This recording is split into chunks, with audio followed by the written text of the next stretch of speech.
हिंदू धर्मात सिंदूर अर्थात कुंकूचं महत्त्व काय? या ऑपरेशनला ऑपरेशन सिंदूर असं नाव का देण्यात आलं? पत्रकार परिषदेसाठी 2 महिला अधिकाऱ्यांची निवड करण्यामागचं कारण काय होतं? या आणि अशा अनेक प्रश्नांची उत्तर समजावून घेऊया आजच्या व्हिडिओमध्ये. हिंदू धर्मातील महाकाव्य असलेलं महाभारत हे मानवी जीवनातला भावनिक आणि नैतिक संघर्ष प्रतिबिंबित करतं. तसंच सद्गुण आणि दुर्गुण, आशा आणि निराशा यांचं चित्रण आपल्यासमोर उभं करतं. तसंच महाभारताचा शेवट हा वाईटावर नेहमी चांगल्याचा विजय होतो ही शिकवण देतो. महाभारतातलं युद्ध द्रौपदीच्या वस्त्रहरणापासून तिच्या झालेल्या अपमानामुळे सुरू झालं.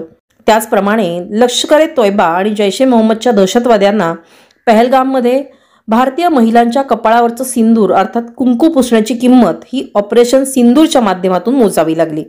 पहलगाममधल्या नरसंहाराच्या घटनेनंतर फक्त 15 दिवसांनी भारताने या भ्याड हल्ल्याचा बदला घेतला आणि पाकिस्तान व पाकव्याप्त काश्मीरमधल्या अनेक दहशतवादी छावण्या नष्ट केल्या. हिंदू धर्मात कुंकू एक महत्त्वाचं आणि शुभ प्रतीक मानलं जातं. विवाहित हिंदू महिला ते आपल्या कपाळावर लावतात किंवा केसांच्या भांगामध्ये भरतात. तसंच ते तिच्या पतीप्रती असलेल्या वचनबद्धतेचं प्रतीकही मानलं जातं. त्याचप्रमाणे सिंदूर हे शक्तीचं प्रतीक आहे. आध्यात्मिक संरक्षणाचं एक रूप म्हणून देखील त्याच्याकडे पाहिलं जातं. दंगली किंवा युद्धादरम्यान जबरदस्तीनं महिलांचं कुंकू पुसणं हे तिच्या आत्मसन्मानाच्या अपमानाचं प्रतीक म्हणून पाहिलं जातं. तर कधीकधी राष्ट्रीय अपमानाचं देखील रूपक मानलं जातं. 22 एप्रिल रोजी असंच एक कृत्य घडलं, जेव्हा दहशतवाद्यांनी विशेषतः हिंदू पर्यटकांना लक्ष्य केलं. तेव्हा त्यांचा उद्देश जाणून बुजून तिथल्या महिलांच्या आत्मसन्मानाला धक्का पोहोचवणं हा होता. पहलगाम हल्ल्याचा बदला घेण्यासाठी या ऑपरेशनला ऑपरेशन सिंदूर असं नाव देण्यात आलं.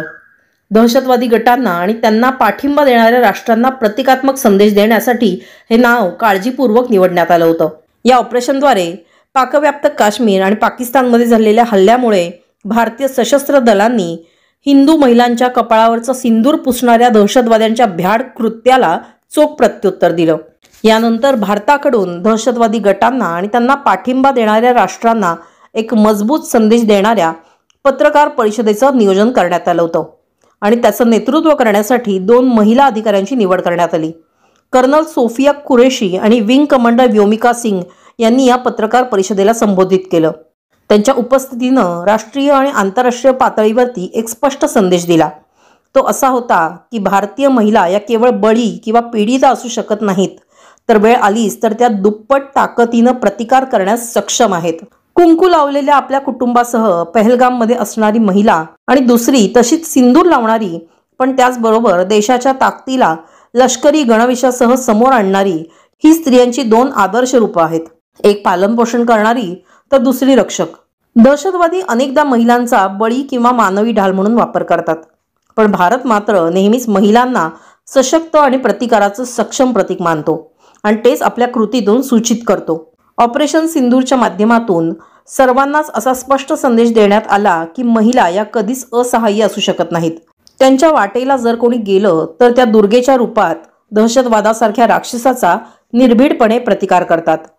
ऑपरेशन सिंदूरच्या माध्यमातून दहशतवाद्यांना मारणं ही एक केवळ कृती नव्हती, तर भारताच्या संस्कृती, सभ्यता आणि धर्मावर वाईट नजर टाकणाऱ्यांना असंच चोख उत्तर दिलं जाईल हे भारतानं यातून दाखवून दिलं.